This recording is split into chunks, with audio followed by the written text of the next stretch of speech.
एथर सल आसीपे मौसुमी पाणीपाग विभाग अनुमान करिछि जे चलित सप्ताहर शेष आड़कू दक्षिण बंगोपसागर अंडमान सागर एवं अंडमान और निकोबर द्वीपपुंजर किछि अंचल को दक्षिण पश्चिम मौसुमी वायु अग्रसर होई पारे आ एथिपाई पाग अनुकूल हेबार संभावना रही। साधारणतः मे 20 तारिख में मौसुमी वायु अंडमान छुईंताए आ वर्तमान दक्षिण पश्चिम बंगोपसागर सक्रिय थिबा लघुचाप क्षेत्र धीरे धीरे घनीभूत हेउथबारु एहा दक्षिण पश्चिम मौसुमी वायु को अग्रसर कराइबारे सहायक हेबो। फल आंडामान ने आगुआ प्रवेश कर मौसुमी सेपटे दक्षिण पश्चिम बंगोपसागर स्पष्ट लघुचाप क्षेत्र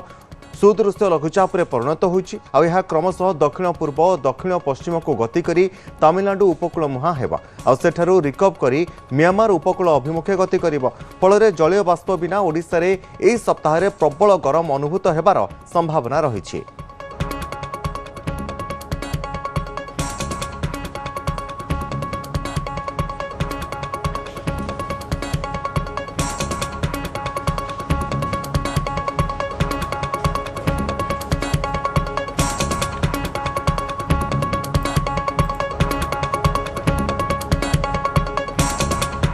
पश्चिम मौसुमी वायु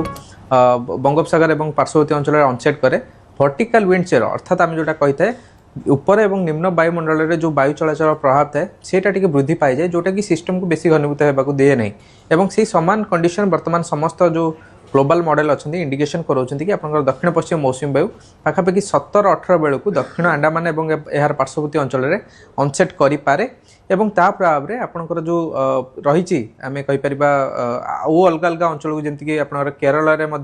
गोटे कि 2 दिन आगुआ आसपे मौसुमी वायु एवं अंडमान सागर कथा जब देखिए नॉर्मल डेट होची आपनकर 20 तारिख और जो अनसेट डेट रोचे पाखापाखि 17-18 अर्थात 2 ରୁ 3 दिन आगुआ आपनकर मौसुमी वायु अनसेट करें। पॉजिटिव आयोडी किसी परिमाण में जो एलिनोर कंडीशन को प्रतिहत करें कि प्रशमित करें बोली कहीपर एवं आगामी दिन में जोटा पूर्वानुमान रोचे मौसुमी जदिव आपनकर 16 अनसेट करुच्ची किंतु देश सारा एवं राज्य में ओडिशा जदि देखा जदिव मौसुमी जनित वर्षार परिमाण स्वाभाविक रहिबो कि स्वाभाविक ठारू टिके